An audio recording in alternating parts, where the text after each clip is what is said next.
Hey there, my name is Chris Acton with Acting Creative, and this is a Handwoven Experience, episode 105.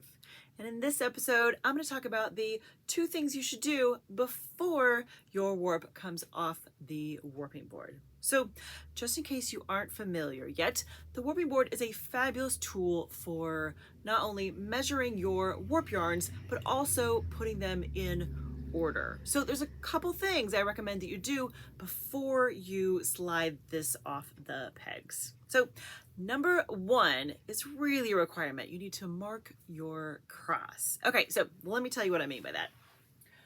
Do you see this right here? Looks like an X? That is a weaving cross.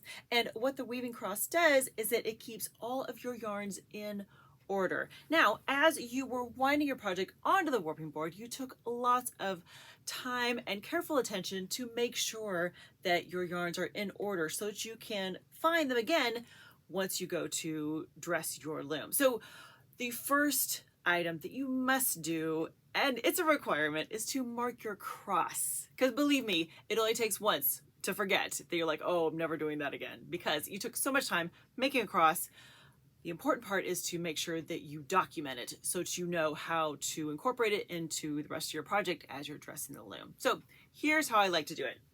Take some scrap yarn, doesn't matter what kind, and cut yourself some length. I don't know, maybe 8-9 inches. That's what I would say, depending on how big your project is too. Just make a judgment call. I like to cut 2 of them at the same time. Take your first one here, come to the top of one side of your cross. I like to leave the guide string on the board, so group your yarns together, leaving the guide string where it is. Take your little yarn, come up here, and then make a knot. Easy enough. Doesn't have to be crazy tight, but you just want it to kind of stay in place. So we've marked the top of this part of the cross. Now, I'm going to take my other yarn, do the same thing on this side. Now, here's what I would recommend. If you are just starting out and the whole keeping the cross, all that kind of stuff makes you a little bit nervous, go ahead and mark all 4 sides of the cross. Take 2 more pieces of string and mark the bottom parts as well. So it's very clear when this comes off and it's all loosey-goosey, you can still find the cross here. So that'll help you with the rest of dressing the loom process. Now, that's the first thing that you must do just to help yourself out. The second is a suggestion and not a requirement, but I like it a lot and I use at least one as I prep my project, and that is a choke tie. Now, you may or may not heard of choke ties, and some weavers use a lot of them, some don't use them at all. It's all personal preference. But here is the job of a choke tie.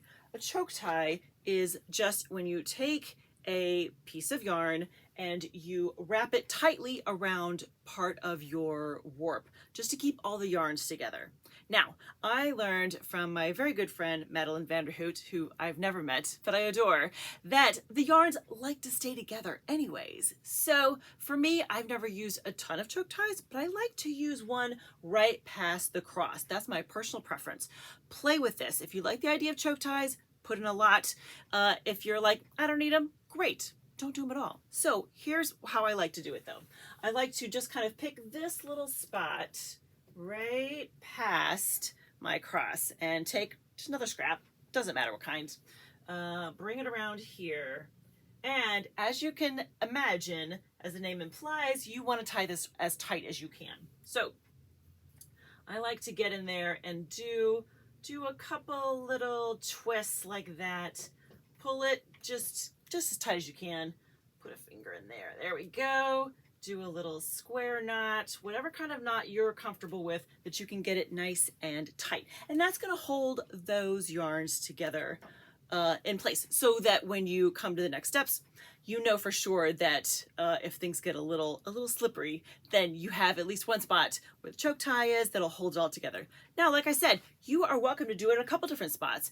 I heard someone recommend that they do it basically at each pass. So she would do another one kind of right here as well, or however many rows you had on the warping board. So that is all personal preference.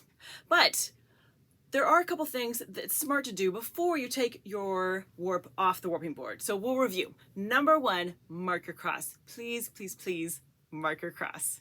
Number 2, what is a suggestion? Incorporate some choke ties. Put those in just to kind of keep your warp yarns friendly, keep them next to each other. The goal here is you've done all this work. Let's make sure we make the most of it so that dressing the loom becomes a simpler process from here on out.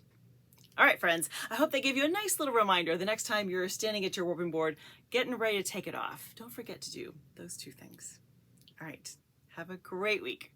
Happy weaving.